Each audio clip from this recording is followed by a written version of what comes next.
about 10 days after 9/11, I went through the Pentagon and I saw Secretary Rumsfeld and Deputy Secretary Wolfowitz. I went downstairs just to say hello to some of the people on the Joint Staff who used to work for me, and one of the generals called me and he said, "Sir, you got to come in. You got to come in and talk to me a second." I said, "Well, you're too busy." He said, "No." He says, "We've made the decision. We're going to war with Iraq."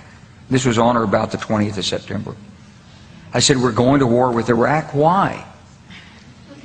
He said, "I don't know." He said, "I guess they don't know what else to do."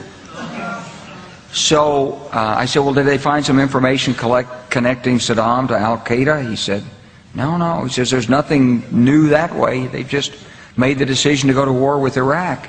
He said, "I guess it's like we don't know what to do about terrorists, but we've got a good military and we can take down governments." And he said, "I guess if the only tool you have is a hammer, every problem has to look like a nail."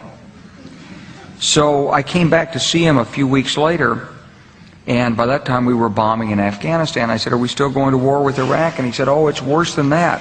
He said, he reached over on his desk, he picked up a piece of paper, and he said, I just got this down from upstairs," meaning the Secretary of Defense's office today, and he said, "This is a memo that describes how we're going to take out 7 countries in 5 years, starting with Iraq and then Syria, Lebanon, Libya, Somalia, Sudan, and finishing off Iran."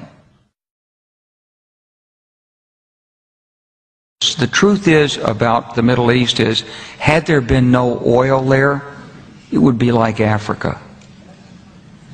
Nobody is threatening to intervene in Africa. The problem is the opposite. We keep asking for people to intervene and stop it.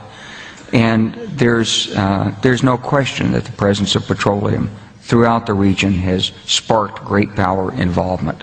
Whether that was the specific motivation for the coup or not, I can't tell you, but there's always been this attitude that somehow we could intervene and use force.